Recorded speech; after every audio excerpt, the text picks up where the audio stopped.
Hey guys, welcome to episode 141 of Swiftcast. This is Ashley, Haley. Nate. And Adam. and we have a great episode for you guys this week. First, I wanted to make a very important announcement that if you haven't seen on our Twitter, you're going to want to check out right away, which is that we have probably, I think, maybe our most exciting giveaway that we've ever done. I gotta say, for being a guy Swiftie in this fandom, this is actually a really awesome giveaway. So on last week's episode, we mentioned that the dress that Taylor wore a few weeks ago, the black and white one that has letters spelling out her name and wraparound sleeves, is available for purchase on her online store. Well, we are actually giving one away thanks to Heritage 66, the company that makes it, who is nice enough to donate one actually for us to give away, which was awesome of them to do. So we're doing that on our Twitter, which is at Swiftcast13. You should follow us on there if you're not already. And all you have to do is go to our Twitter. You'll see the tweet at the top of the page and follow us and follow Heritage66 and retweet the giveaway tweet.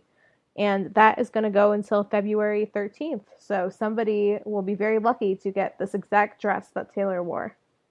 So make sure you check that out over the next couple of weeks. And also, before we get into our episode, we wanted to give a shout out to a couple of people that have emailed us lately. We love hearing from you guys, our listeners. We recently got an email from Brock, and we also recently got an email from, I hope I'm saying it right, Efren. We love hearing from you, so thanks for contacting us and telling us how you like the show and telling us some stuff about why you're a fan of Taylor. We always love reading emails like that, and we'd love to hear from more of you. It was awesome to hear from two guy Swifties within just a couple of weeks, since that's not always as common. Yeah, absolutely. Seriously. I was actually really jazzed. Not just one, but two guy Swifties got a hold of us.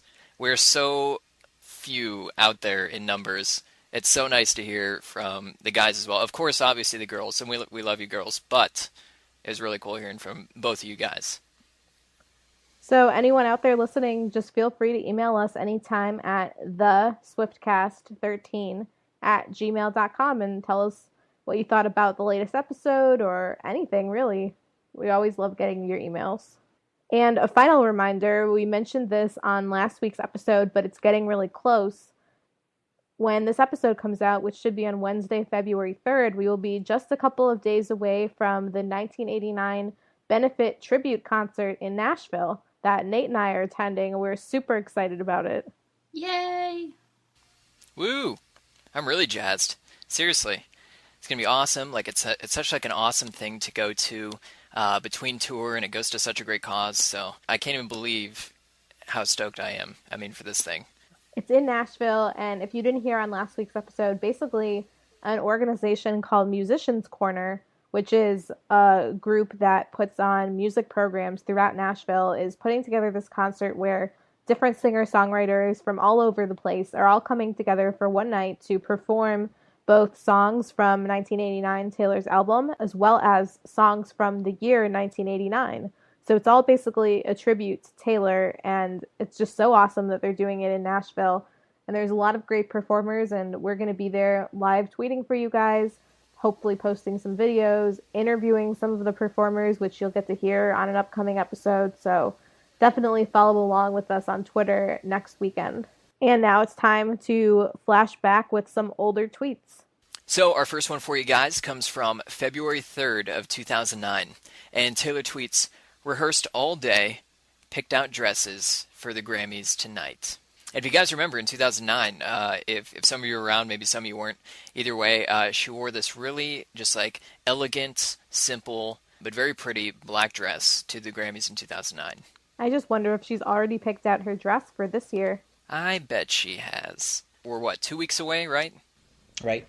I could see it. Taylor always gets custom-made dresses. I know she's going to have, she already has something up her sleeve. I just know it. Well, hopefully it's safe from the cats so no incidents happen. Well, our next one comes from January 30th of 2010. It says, "I'd hug you right now, but you're really sparkly and I know stuff would fall off." And Caitlin said that. I miss Caitlin. Was this the dress that had like all those like, mirror sparkly things on it? I don't know. I wonder. This was definitely Fearless era, though. Our next one comes from February 2nd, 2011. Listening to Poison and Wine by the Civil Wars. You can't push repeat on vinyl, so I keep setting the needle back on my record player. And so shortly after that tweet is when she got together with the Civil Wars to record Safe and Sound. I thought so. I knew they were close. I was trying to remember. Well, the song came out in 2012, so somewhere after this tweet, it happened. The next one is from February 5th of 2013, 3 years ago. I sang with Tim McGraw on a song on his new album. It's called Highway Don't Care, and it's out now, and I'm psyched about it. Check it out. That's such a good song. Yeah, I feel like it's really underrated. Like, nobody talked about it much. And the music video is really powerful, too.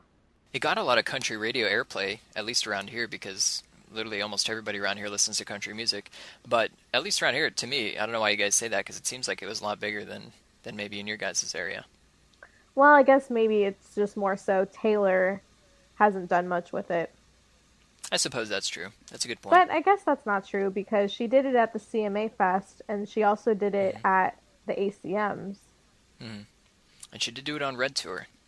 Yeah. By herself. So I guess it's just really, we haven't heard it in a while and I miss it. Very true. I know exactly what you mean. Well, our next one for you guys comes from February 1st of 2014. And Taylor tweets, about to put on my hat and walk/frolic to the stage for our first of 5 shows at the O2 in London. Hashtag Red Tour London. I'm so happy you got that one. Why do you say that? Because I got to hear you say frolic. Frolic, yep, I knew it, yep. Well, those shows were significant because at the end of the London shows is when she first cut her hair short. Oh, you're right. Yeah, I forgot about that. And then it was that weird in-between time because she still had a couple Red shows left, but not until June. So people are wondering, was she going to do those final shows with her hair short? And she did. I think she did that for Speak Now, too, come to think of it. Didn't she straighten her hair? Towards the end, yeah, I think for the Australian leg. Oh, that's funny. She just couldn't wait. Just couldn't wait. So that means that puts us right on schedule, basically right about now, for a new hairstyle. That's right. I'm calling it now. You heard it here first, people. She'll debut all dark brown hair at the Grammys. Looking back at that tweet really surprises me because she played 5 shows for the Red Tour at the O2 in London, and then for 1989, she played 0 in London, besides Hyde Park, the festival. Maybe she just couldn't fit it in. Maybe there was something with O2 where they were trying to charge her too much, or they didn't have open dates or something like that. I don't know. Could have been anything, really, but it is still very surprising. But I do know that Hyde Park held a massive audience for that show. Our next one comes from February 1st of 2015, exactly a year later. And she said, the girls and I got to talking, and I'm overjoyed to announce that Haim will be joining the 1989 World Tour, touring with the squad. And that must have been decided when they were on their Hawaiian vacation last year. Yeah, that's true. I think that was the absolute best decision she made in terms of the tour. I agree. Definitely. They were probably my favorite performance for the opening acts, and I only got to see them once. Technically twice. Technically twice, I suppose so. At one set of shows anyway. It was the Chicago shows, so. Yeah, I saw them twice at MetLife and then twice the following week in Chicago, and I was very sad I didn't get to see them anymore after that. I didn't get to see them at all. Oh. She really should have had them at every show, or at least in Tampa for the last show. Exactly. And our final one from today comes from February 1st, 2015, the same day she announced the Haim news. And Taylor wrote, "Oh my God," and then put a link to Mariska Hargitay's Instagram photo. And the Instagram photo was a picture of her and Ellen Pompeo. And of course, she is Olivia Benson on SVU, and Ellen Pompeo is Meredith Grey on Grey's Anatomy. And they took a picture together, and they wrote, "This one goes out to Taylor." Well, those were some awesome older tweets. And now to catch you guys up on the past week, we'll go into Keeping Up with Swift. Our first piece of news is that Taylor hung out with her friend and our friend, Kelsey Ballerini, last week in LA. Kelsey posted a picture of her and Olivia, and it had the caption, "She was skeptical, I was allergic, but it was the beginning of a beautiful friendship." I think this was so cute. And it was nice to get a glimpse of what I assume might be Taylor's new LA house that we haven't really seen much of yet. Well, our next bit of news. Taylor posted a video of her petting Meredith with the caption, "So how do you spend your time now the tour is over?" And Meredith just kind of casually purring away. And Taylor just kind of looking and slightly nodding into the camera. I just like that we got a confirmation that Meredith is indeed alive. We haven't had a Meredith one in a long time. A long time. Meredith seems to be really happy that tour is over. And especially one of Meredith purring, because it seems very unlike her. Our last bit of news is Soraya posted a picture of her with Taylor and Camila with the caption, "Saturdays are for group hugs." There really isn't a whole lot of news going on in Taylor's world. It's all just social media posts. Yeah, that's true. Hey, that's what I would do in my time off. Just hang out with my friends, kind of relax, recharge, you know. She's had a big year. And there's only one thing on the upcoming calendar, and that is the 58th Grammy Awards, which are on February 15th. And as we know, Taylor has 7 nominations, and of course the 3 big ones are for Album of the Year for 1989, Record of the Year for Blank Space, and Song of the Year for Blank Space. So we're almost there, and I can't wait. Gosh, it seems like we've been anticipating the Grammys forever. Oh, I know, seriously. Well, what was it? I mean, it's probably something like 10 episodes ago, where we first did our Grammy predictions. Yeah, it was at the beginning of December. Yeah, episode 134 to be exact, if any of our listeners wanted to go back and take a listen. And still no update on if Taylor will perform. No, I saw they've been announcing a few people here and there, haven't they? Well, at this point in the game, I mean, do you guys even think that they'd still announce Taylor as a guest? I feel like she's too big to keep secret for that long, or to even accept this late, I guess, without having to majorly rehearse. I mean, get costumes, you know, figure out everything that goes with that. I don't know. I've said from the beginning, and I still think now, that she will not perform. They added a few people this week. They added Carrie Underwood, James Bay, and Sam Hunt, but I really feel like they would have added Taylor by now. I kind of agree with that at this point. There's just way too much production involved, I think, for them to coordinate it in that small of a time frame. And typically when someone performs at an award show, the benefit to the award show is they get to get promo out of announcing the performance. So I can't imagine with a name as big as Taylor that they wouldn't have announced it by now. I still kind of disagree. I feel like she won't skip performing 2 years in a row. So whether it be a surprise or we just hear, you know, in the last moments, like the couple days beforehand, I still do think that we get a performance from her. I hope you're right. I really Yeah, do. I hope you're right too. Yeah. And now moving on to our mini segments, we have a couple of Swiftie problems this week. The first one is from @RussellAndre13. I want to watch the 1989 World Tour live so badly, but if I do that, I'll go to sleep at 12:53 a.m., which is not good. I mean, it's really not a question. You just watch it. I'm betting he stayed up and watched it. That's what I'm betting. I think so. Well, our next one comes from @WhackJinter on Twitter. And this one's really cool. Offended that Twitter didn't suggest Taylor Swift 13 as the first person I should follow. #Swiftie problems. #my first tweet. What an awesome first tweet. That is cool. That's Speaking of being offended at things like that, I've always been offended that when I post pictures of Taylor on Facebook, that my Facebook can't automatically tag Taylor in them, because I feel like at this point it should know. My phone will now autocorrect anything Taylor Swift related to capital Taylor, capital Swift. Nice. It's very important. It is very important. And now it's time for our weekly fashion update, Nate's favorite section. Booyah! Our first one comes from Taylor's Instagram when she was petting Meredith and she was purring oh so cute on January 28th.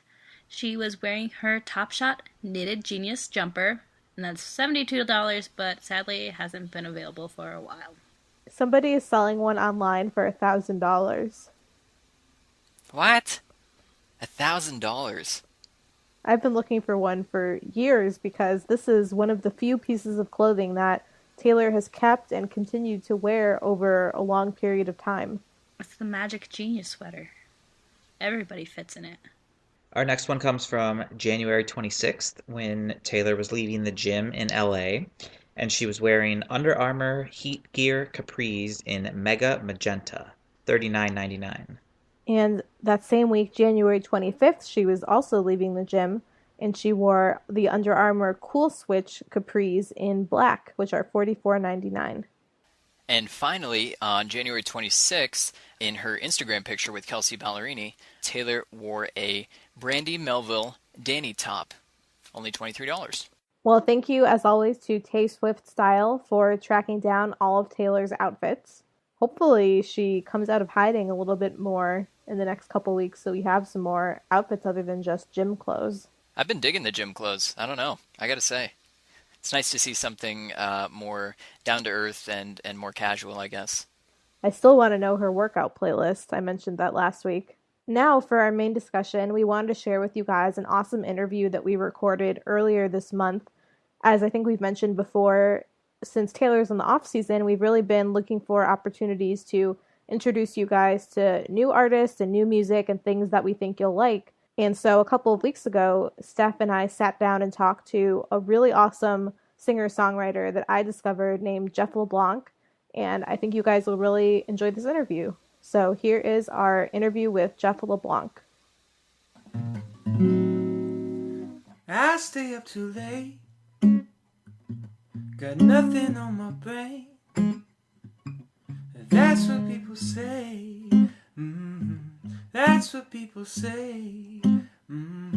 I go on too many dates, but I can't make them stay. At least that's what people say. That's what people say. But I keep cruising, can't stop, won't stop moving. It's like I got this music in my body saying it's gonna be alright.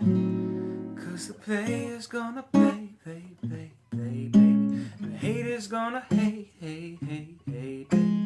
I'm just gonna say, shake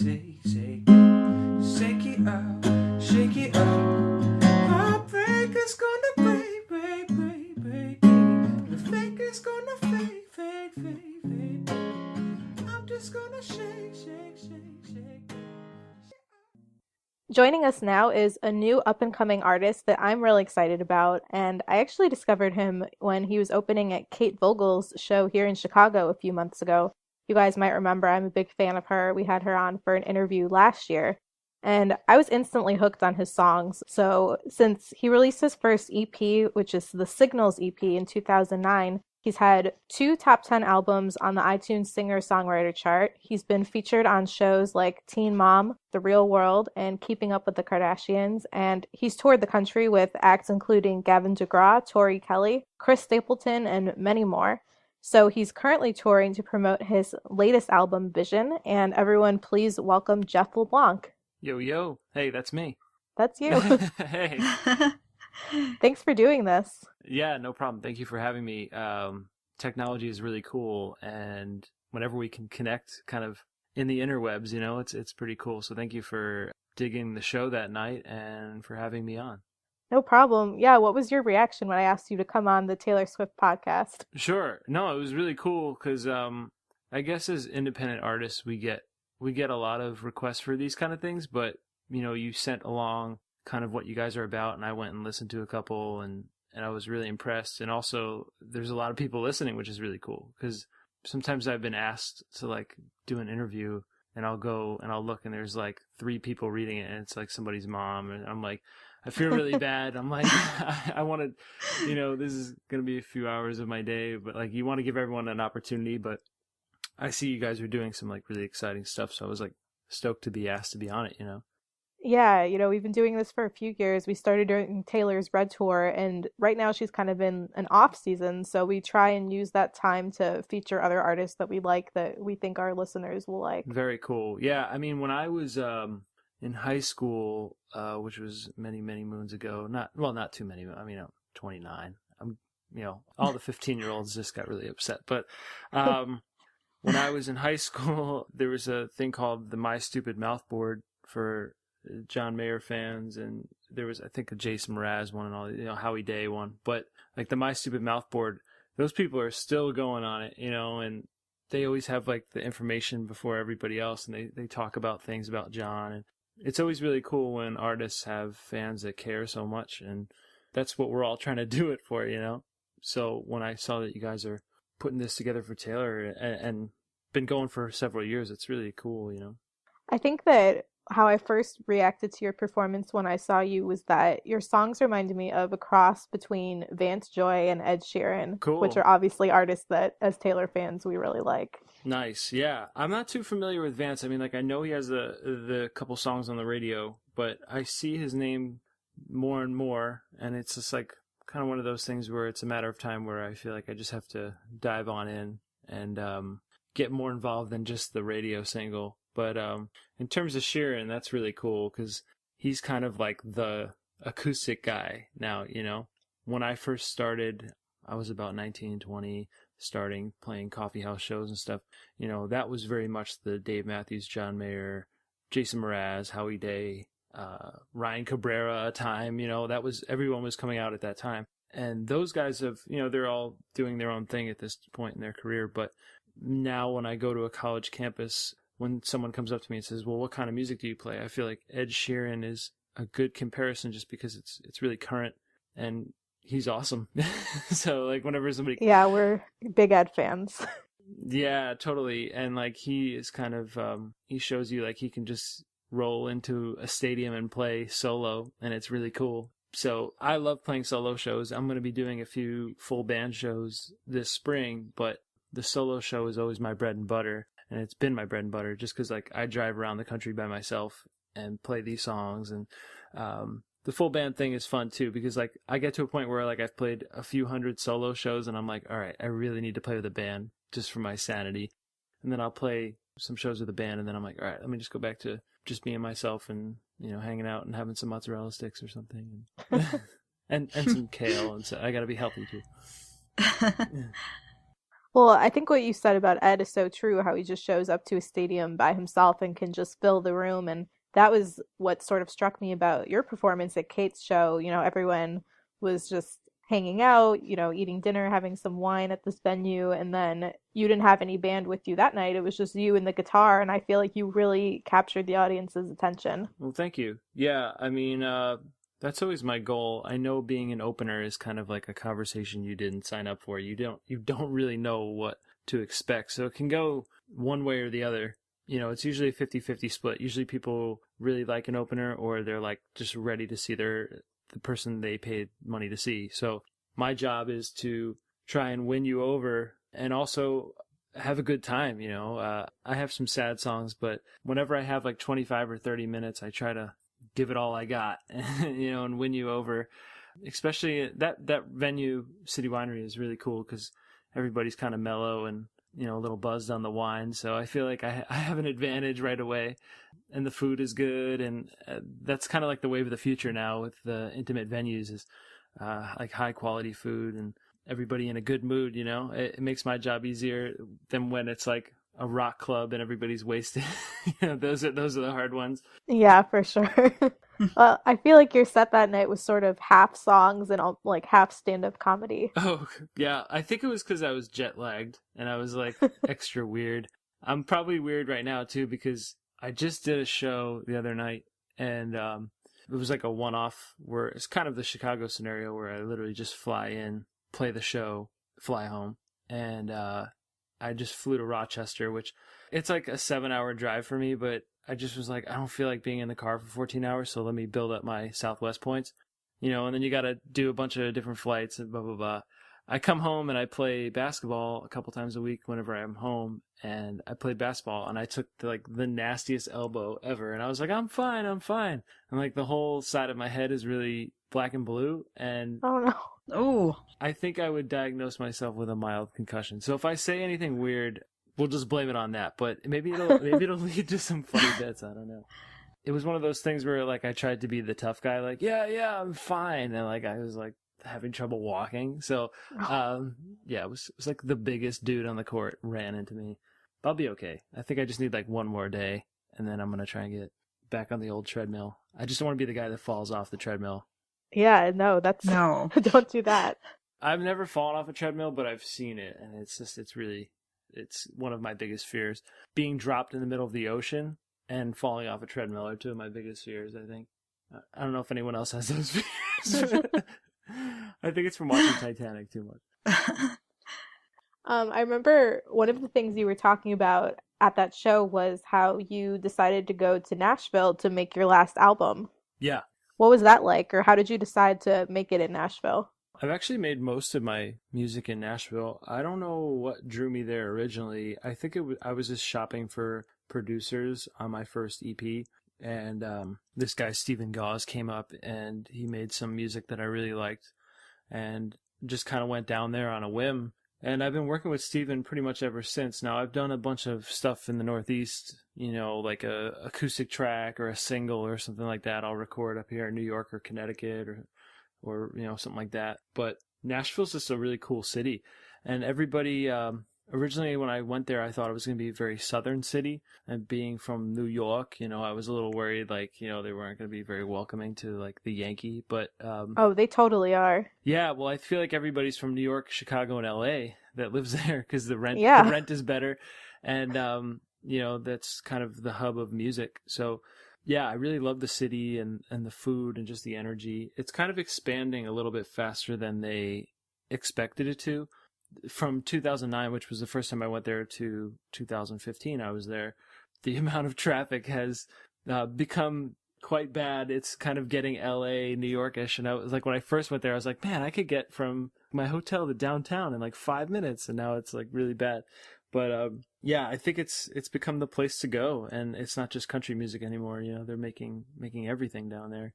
And country music itself is kind of changing.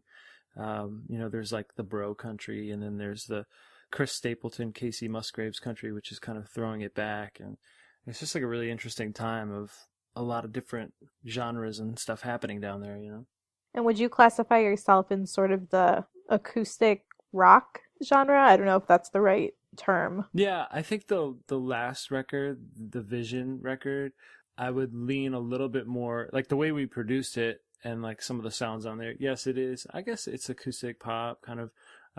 There's a little bit more R&B, the track Stumbled and the track Occupy are as R&B as I've ever gone. And I've always been kind of scared to go that kind of Timberlake-y, Sam Smith way, just because sometimes you can come off as really hacky if you're trying to do something that you're not. But I've always really been into R&B. It's just been finding the way to make it sound like myself. That was one of the hardest things to do as an artist. And the last 8 years, it's taken me a long time to sound like myself, because getting compared to Sheeran and stuff that's great. But for a while, it was always oh, you sound exactly like, and you sound exactly like. And now it's, you remind me of, which is a lot better than you sound exactly like, because I sound like myself, but it's getting other people to jump on board with that, Yeah, that makes a lot of sense. I think that every artist sort of struggles with that, especially in the beginning and on the first couple of albums. You get feedback from a lot of people, but you have to sort of balance what you want to listen to versus sort of following your gut, I guess. Mm-hmm. Yeah, because it's very easy to just, the first John Mayer record, everyone said, oh, this sounds exactly like Dave Matthews. But, who would have expected him to have the career that he's had? I felt like that record, that Room for Squares album was an amazing album. That was my high school times, and I knew the guy was great, but I didn't realize what he would go on to. But I'm sure he's definitely, if you listen to his first album to now, his voice has changed considerably, the way he sings, how he pronounces things. And I feel the same way. If I put my first album on, it's way breathier than it is now. It's just because I've learned how to sing better. I've taken vocal lessons. I've, just grown up. My voice has probably changed from when I was 23 to 29. So, but yeah, I think finding your sound is one of the hardest things to do. And I feel with the last album, I'm probably the most proud of any album, just because I feel like it's totally my sound and the way I wanted it to sound in my head, how it came out, And so recently, in the past couple of years, a lot of your songs have been popping up on, it seems like, a lot of reality TV shows. Yeah, they have. They always seem to make a background for a makeout scene somewhere. I can laugh at my own jokes, right? There was a couple records there that really got a lot of stuff on the Teen Mom, Kardashian, I Am Kate, all these different shows. I think my music is, I guess if you could throw it in a bucket, it would be easy listening. It's kind of easy to place, and my lyrics, I try to write very clear lyrics. I have a few friends that, sometimes criticism is that their lyrics aren't clear. People say, I can't understand what you're saying. So I've tried to be very clear with what I'm singing about, that you can understand it. And I think that the television placement people feel the same way, just because they can understand kind of what I'm saying that goes with their scene, and that's been a good benefit for me. And also the music just kind of, it's usually like a laid back groove, so it fits well when like one of the teen moms is leaving their boyfriend and moving back to Kansas or something. And but I've been fortunate in that way. The last year or so there hasn't been as much, but it's very funny, like the time it takes for the music to go through the clearance and everything. It takes so long. So like this new record that just came out, it might get placed in like 2017. It's very slow. Wow. Yeah, it's very slow. And then sometimes things are very fast. Like there's just no rhyme or reason, because I'll get a placement on a song that's like 5 years old. I'm like, they're still using that? And they're like, yeah, they really liked it. They just found it. So, or they just cleared it. Huh. So there's just like no rime or reason with it. That's so interesting. Yeah. Do you have like an ultimate dream show that you would love if your songs got on? I don't know. For my mom's sake, I would probably say Grey's Anatomy. I feel like if a song got on Grey's Anatomy, my mom would think I made it big. Just because like everybody that's had a song on Grey's Anatomy is like, like Ingrid Michaelson has made a career out of being on Grey's Anatomy. Yeah, Taylor had songs on there back when she started. Oh yeah? Which song was on Grey's Anatomy? White Horse. Oh wow. Yeah, see, look at that. I need to follow in her footsteps and get on Grey's Anatomy. See, I picked the right show. That's it.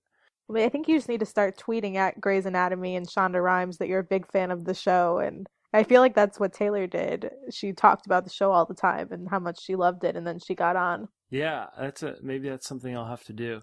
I feel like I'm always like one step late to the game. Like I really wanted to invest in Chipotle, and now it's like everybody, now they're having problems, but like everybody loves Chipotle.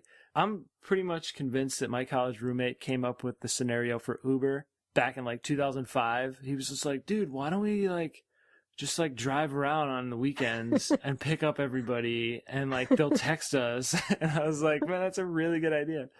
So I'm like one step behind. I need to think of like the next good thing to submit to. So like Grey's Anatomy, is it even going to be on the air much longer? I should probably find something else and submit to that. Maybe I should try and get on like Family Feud or something. That would be really good. Yeah, that would be. So, are you working on your next album right now? I'm actually kind of like in between writing. I write almost like a term paper when I set myself like a deadline and say, I want to put an album out at this time, and then I just start writing for it. So like the album being only about 6 months old, I'm still pushing it really hard. But I just started thinking about going the singles route, which is what a lot of people have been doing. Is my friend Kevin Garrett had like 3 singles that he's put out on Spotify and everything, and gotten a lot of traction doing that rather than the full album. I feel like the general audience likes to stomach one song at a time. So I was thinking about maybe I can write a really R&B song and put out a single, and then I can write a really acoustic song and put it out as a single, rather than worry about a whole album at a time. So that's kind of what I'm thinking about is the next goal. I'm more of an old school person. I love an album, but I'm also trying to roll with the times. And I think people get really excited about a song, and then it goes away, and then another song comes. Or sometimes that's one thing about Taylor, that the 1989 record, I feel like another song just keeps coming, Now, Yeah. I was like, Out of the Woods, I just heard it on the radio. I'm like, it's amazing how another song just keeps coming down the pipeline, where a lot of artists are, it's always the one song and you get sick of it and then you move on. I am driving a rental car right now because Long story short, my 2011 Liberty, which has a lot of miles on it, had something go wrong with it, and they can't get the part, which is the strangest thing to me in the world. It's been off the road for 2 months. Literally, Jeep themselves cannot get the part for their own car. Wow. Yeah, it's I've been dealing with corporate. It's a long story. But anyway, I've been driving a rental car, and I've been stuck listening to regular radio. I don't have satellite in this car. And it's just amazing how there's like literally 12 songs on the radio. Mm-hmm. And all the channels, 12 songs. Yeah. Sounds just, right. You know, I really liked Hello by Adele the first 600 times I've heard it, but now I'm like, okay, it's been driving me crazy. But that's why when I'm flipping through the stations and I hear like Out of the Woods on one channel, I hear Blank Space on one channel, I hear Shake It Off, I hear Style, and I'm missing one that's another single. Oh, Wildest Dreams. Wildest Dreams. Yeah, so I'm like, it's amazing that there's 5 songs off that record. So she's 5 out of the 12 songs on the radio right now, yeah, basically. it's like crazy. I mean, Shake It Off is kind of like, once in a while, but it's just amazing the power of that record and how deep it goes. I'm trying to think of which is the one. I'm really bad with song titles with everybody. I think it's Out of Style. No. Yes, Out of Style. But I came on the other day, and it sounded, I hadn't heard it in a while, and it sounded like it was brand new again. It was like, the groove just started, the way it starts in that guitar, and I was like, oh man, I love this song. I was like driving down the road blasting it. And it reminded me of, I toured with Parachute this summer, and they did an acoustic version of it, which was pretty cool. Those guys were a lot of fun. Yeah, I think you're right. I think today a lot of people just put out albums with a few really good songs that will be singles, and then the rest of the album is just sort of filler. Mm-hmm. But you and Taylor have the different perspective that an album, even though it's sort of a throwback, is still a package, and it should be a cohesive package that just people want to hear the whole thing. Mm-hmm. Yeah, I mean, it's always, as someone in my position, and I have a lot of friends that are, similar artists that are, I guess it depends on how you look at things, half empty or half full. Someone would say that, my friend Jesse says to me all the time, he's like, dude, you should be gracious that you're up at bat. Like, he compares it to baseball, like a single, double, triple homer. And like, I haven't hit a homer yet. I would say a homer is Taylor or Ed Sheeran or, any of those people with hit songs. A hit song, I qualify a hit song as, does my mom know it, because she's like the generic radio. She only knows what's on the radio, essentially. And I haven't gotten there yet, but I've probably gotten to second and, hit a double, and I've toured with a lot of amazing people. I've had a lot of great song placements and stuff on SiriusXM. I have a song, like my song Lost Tonight is spinning on the Coffee House channel now. And yeah, I got to be gracious that I'm up at bat, and like, I'm still trying to hit that home run, and I might just gravitate towards the single thing just because it's easier to promote. Sometimes albums are so expensive when you don't have a record deal, and it's a lot of work. And I did like a ton of work on this last one, just to, like you said about the filler thing, is just like, I tried to make sure there was no filler on this one. Mm-hmm. Not that there's been filler on my past, but there's a few songs that I was like, oh, I probably could have written a better song to fit that, that 7th spot. Where on this one, I felt like I didn't leave anything on the table. And every artist always says like, well, my new record is my best. But I really think as I've grown, and also I co-wrote on this one with people that I'm really big fans of. And I think that shined through. Like Kevin Garrett, we wrote 3 songs together. Liz Longley and I wrote 2 songs together. And I love their individual music. So the fact that we got to combine efforts was really cool.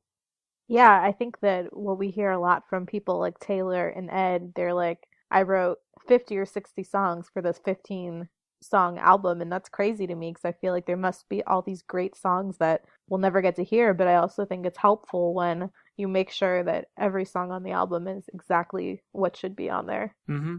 Yeah, and I think, probably Taylor and Ed are in a position now where they have, with so many hit songs and such a huge fan base that they could go into the record company and say, look, I'm putting this song on regardless of what you tell me. But I think when you first start off, I think just from my experience of being around artists, being at record companies in that big boardroom with everybody in there and having all those kind of meetings. I think when you make your first album, there might be that experience of, oh, we'll give you the one or two that you want, but then like these 8 you need to do. Yeah. And whether it's from your catalog or they set you up with co-writers and whatnot, I think they can, they kind of control the mix. I heard about this one artist that like the version of the song on the album is like the 73rd mix of the song. They couldn't decide on like the level of the bass and stuff. And I was just like, that would drive me insane, just because like when I mix my album, I do a first mix, a second mix, a third mix, and then I send it to mastering. I mean, I kind of know what I want, but when I heard that they were doing the 73rd mix on this track, I was just like, that's the reason sometimes you don't want a record deal, because it's like I'd rather just control it myself, and I know what I want to hear, Mm-hmm. That stuff scares me, but they can also take you to the promised land. So it's like, you come to that fork in the road, and which way do you go? Do you give up your creativity a little bit to potentially get more success? Or do you go the direction, you stay true to your roots and hope that success comes your way? Well, you mentioned Spotify a little while ago and releasing some of your singles there, and I wanted to ask you, Taylor has been very vocal lately about how streaming services need to pay artists for their songs being streamed. How do you feel about that? I mean, of course you want to be paid, but would you rather just have more exposure, even if you weren't getting paid, or what's sort of your take on that? Yeah, I've always been kind of in Taylor's ring on this one.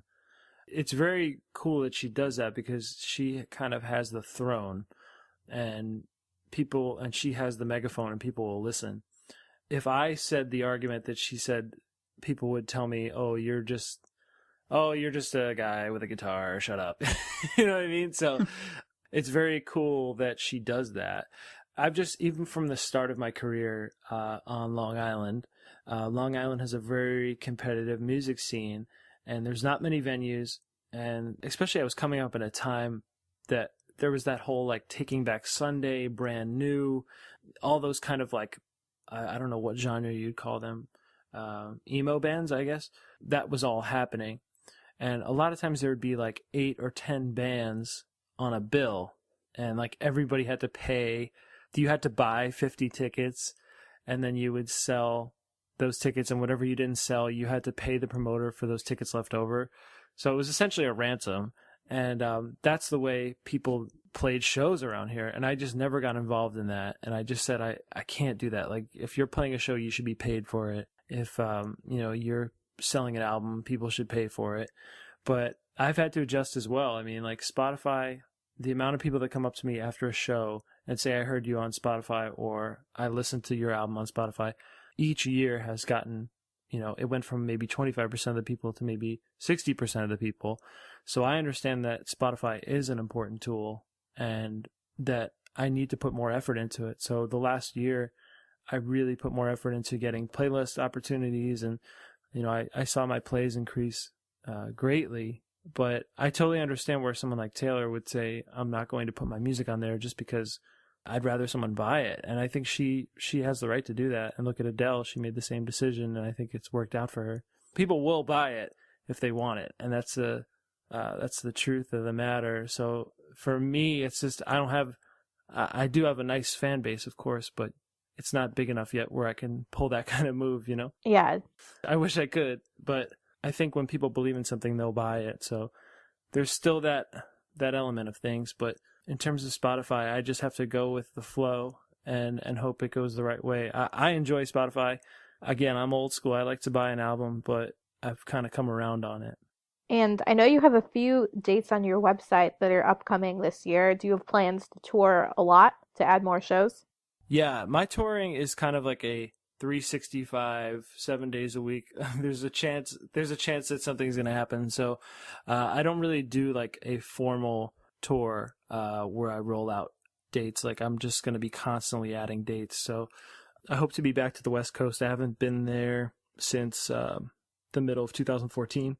So I hope I'll be back there and back to the Midwest in Chicago. That was a lot of fun. So, there's a lot of places I want to hit. I haven't been to the Southeast in a little while. So it's kind of just like adding things constantly.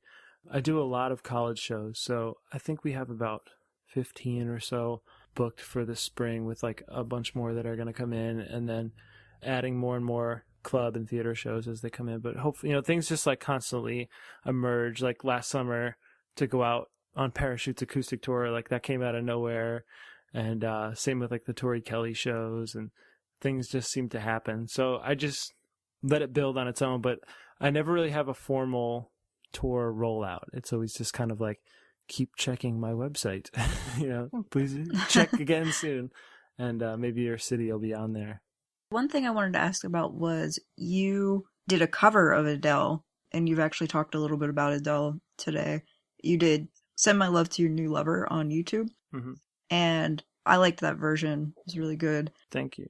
And I was just wondering whether you have a favorite Taylor song. You've talked a little bit about how you like everything that's been on the radio from 1989. Mm-hmm.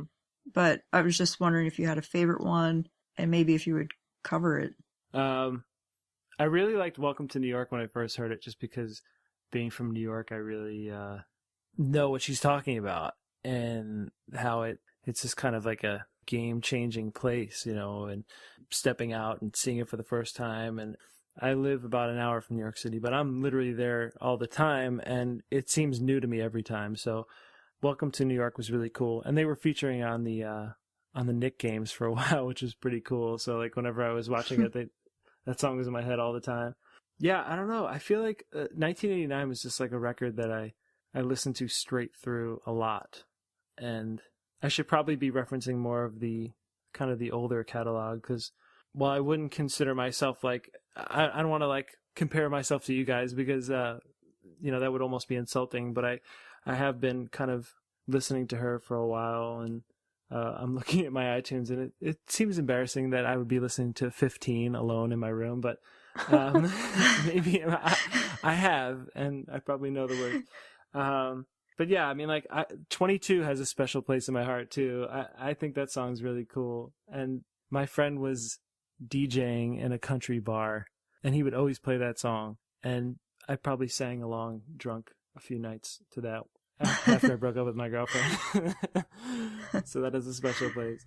But yeah, I think that's it. I mean, I dig Taylor's music and her direction. I think one of the coolest things she's done recently is that small concert in the Clive Davis theater. The Grammy concert, yeah. Yeah, I think that should be, if I was her or if I was her manager, I would say you should do like an acoustic album or an acoustic or a solo tour. Oh, we've been talking a lot about that. I think that's our dream. Yeah, I know, like logistically, see, just from being on the other side of the music business, a lot of times the agents would say, oh, we can only put her in, that kind of style venue. It only holds like 400 or 500 people. And logistically, it's not going to, people are going to freak out about tickets, and then it's not going to make enough money. But I don't know. It just, that version of Wildest Dreams is my favorite version of that song. So it would be great if she could do something like that, or, even if it's like 3 nights at the Beacon Theater in New York City or something, and or House of Blues in Chicago, for example, and you do 3 nights there, and it's just her on a piano and guitar. I think that'd be really cool. I reference this a lot on the show. I've talked about it so many times, but years ago, I was talking to the head of her record label, and I asked him, and this was even before the Red Album, I asked him, would she ever play Joe's Bar in Chicago? Because she was still a country artist at the time. Mm-hmm. And he said, I think the building would explode. And that was 2012, so now I can't even imagine, but it would be amazing. I would love to see her in that environment. Yeah, it would be really cool. I think there's a special place for those kind of shows. I saw, I don't know if you guys are familiar with this guy, Jamie Cullum, but this English British piano player, he's kind of like a mix of jazz, pop, a little bit of everything. But I saw him many times, but I saw him, he did 2 shows in New York at the Town Hall, which is like kind of 1,000-person, 1,500-person theater. But he also did one at Joe's Pub, which is like a 200. It's like City Winery, essentially. And I remember that one just way more, just because it's like you're so close to him and you get to hear the stories and everything. So I think after seeing that clip of Wildest Dreams, I was like, man, this would be really cool if she did that next. Like she's always got something really cool planned. So maybe that was like the tease, and we can only hope, right? We can only hope. Yeah. Cool. Thanks again so much for taking the time to talk to us. I loved hearing all of these stories from you. And for all of you guys at home, you should definitely check out jeffleblancmusic.com as well as on iTunes. That's where you can find all of the albums, the tour dates as he adds them, and everything else. Cool. Thank you guys for having me. I hope I was entertaining. I'm sorry I'm a little concussed, so I might have said some weird things, but yeah, I had a good time. Thank you for having me, and I'll be hanging with you on this podcast now. Now I'm in. I feel like I can be an honorary Taylor Swift. Absolutely, yeah. You're one of us now. Yeah. Oh, I have a question for you. I wanted to see this. I hope this doesn't go too long. I can yak it up all day. No, it's fine. What was your feeling? Because I opened up my Taylor Swift iTunes, and I was curious what your feeling is on the Ryan Adams record. Well, yeah, we've definitely talked a lot about that on our episodes. I know I'm late to the game here on that, but yeah, I just figured I'd ask you because I see it in here, and I'm like, I want to hear your opinion on it. I've taken over this show. Oh, it's okay. We could talk about Taylor all day. Yeah, I think it was really cool that he decided to do that. I bought the album. I've listened to the whole thing a few times. Some of the versions I like more than others, but I think overall, he obviously had to get permission from Taylor to create this, and I think it was smart of her to let him do that, and that it gave 1989 a lot more attention even a year after it had been out. And it's always awesome to see, as Taylor said about it, him taking one of her songs and putting a totally different emotional feel on it. Yeah, I think you hit the nail on the head because it was essentially a re-release for 1989 without them re-releasing it, just because it had to bring her album so much more attention just from the amount of people looking at Ryan's version. I definitely dug it. I thought it was, like you said, I think there were certain ones I gravitated to more than others, but I thought the idea and the concept was really cool to just do an entire, not just do one song, but do the whole album. Maybe I should have done that with Adele, and maybe I'd be considered a genius right now. I'm hoping that "Send Your Love to Your New Lover" is her next single, so that way, like, the whole world goes and looks at my YouTube version. Thank you for watching that. I thought I tried to do my own spin on it, and I went into the studio and did the little video and recorded it, but I literally went in and I had no plan. I just kind of knew the song and I kind of knew the words, and I said, okay, let's just see what happens here. And then whatever I create is what I thought of first. Because oftentimes what you think of first is the best idea. When I'm trying to come up with a caption on Instagram, the first thing I think of is always the best. Whenever I try and come up with something second, it's never as good. Which, by the way, this is the latest creation I'm thinking of. My friend tried to create Uber 10 years ago. There needs to be an app that helps you caption your picture. I don't know if this exists already. Please don't steal my idea, but I really think, if you had a picture at a concert, and then sometimes the hardest thing is coming up with a caption. I don't know if you guys feel that way. I feel that way, but yeah, I think with Instagram, a lot of people probably feel that way. I need to come up with, all right, that's what I'm going to do today. I'm going to come up with this app. No, I'm just kidding. I don't know. It seems very daunting. But if it could somehow look at the picture and give you 3 options for a cool quote or something without you having to sit there and think. Because sometimes I take the picture and I'm like, oh man, but if the caption sucks, then it's going to ruin this picture. So that's what I think about in my daily life. I should probably be writing more songs, getting another single out, but that's what I think about. But thank you for having me. This has been a lot of fun. I hope I was a good time and entertained all you fine people out there. And please come to a show, say hello. That's what keeps us going. And I hope you enjoy the music. Thank you guys for having me. Thank you. Thanks. Before we go, we wanted to share one of Jeff's songs with you. This is Jeff's latest single called Lost Tonight, which is actually being played on SiriusXM's Coffee House channel right now, so that's pretty cool. And if you guys like it, you can go buy it on iTunes. So we hope you enjoy it. And here is Lost Tonight.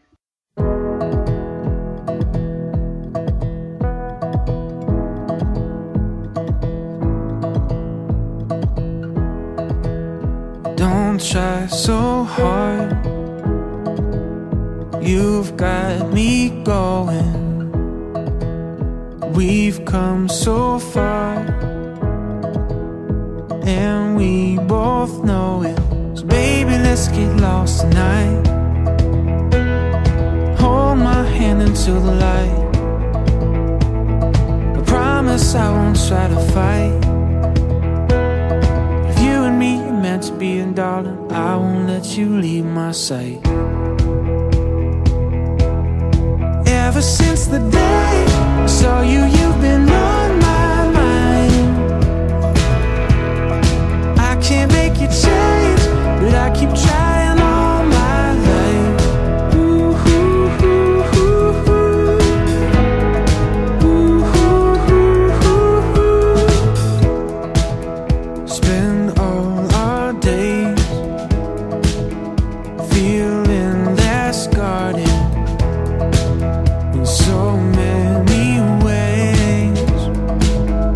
We've still just started. So baby, let's get lost tonight. If you and me are meant to be, and darling, I won't let you leave my sight. Ever since the day I saw you, you've been on my mind. I can't make you change, but I keep trying all my life. Up and down the coast, we could find a place to hide. What I want the most is to keep you by my side. I can make this promise, and nothing's gonna stop us. Nothing's gonna change the way I feel. Used to being cautious at the price of being honest. And we finally get a hold of something real. So baby, let's get lost tonight. If you and me are meant to be, then I won't leave.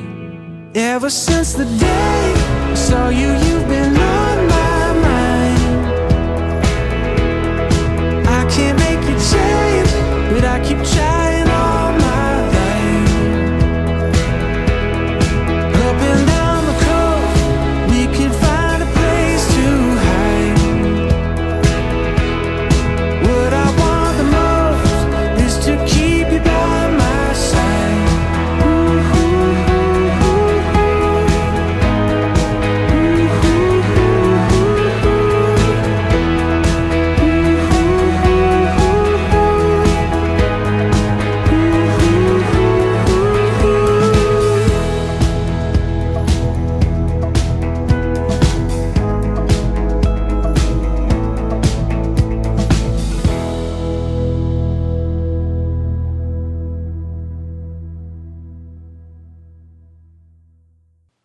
We hope you guys enjoyed our interview with Jeff LeBlanc, and just a couple of reminders before we go. Press the subscribe button on iTunes and it'll download the latest episodes for you automatically every week, which you're definitely going to want to do because we have some awesome ones coming up. Awesome ones. We really do. You don't want to miss it. I'm serious. Yeah, we got some really cool stuff lined up for you guys. And if you're not following us on Twitter at Swiftcast13, make sure to do that so you get in on our giveaway that's ongoing. Our Tumblr is also Swiftcast13. You can find us at Instagram.com/TheSwiftcast13, at Facebook.com/TheSwiftcast. You can email us at TheSwiftcast13@gmail.com. And all of this is on our website at Swiftcast13.com. So what do we think Taylor will do this week? It's so hard to say lately. Probably not too much. Well, I remember last year during the Super Bowl, I believe Taylor tweeted about a specific commercial. I think it was the McDonald's one. So I predict that during the Super Bowl, Taylor will tweet again about either a commercial that she thought was funny or she thought it was clever or something along those lines. I imagine she would probably throw the most epic Super Bowl parties. I agree. With lots of baked goods. I think she will probably post more pictures of Meredith and Olivia since she's spending more time with them. I hope so. I need constant confirmation that Meredith is still alive. I think she's just gonna load up on carbs for the next few months and kind of do what she wants. She doesn't have to wear any crop tops. That was a direct quote from Taylor that you stole and tried to make It may have been. but it's so perfect. Well, that's all for now, but we hope you enjoyed this episode. For episode 141, this has been Ashley, Haley, Nate, And Adam. and we'll see you guys next week. bye. See ya. later. Thank you for listening to this episode of Swiftcast. Visit us on the web at theswiftcast.com. Swiftcast is not directly affiliated with Taylor Swift, Big Machine Label Group, or 13 Management.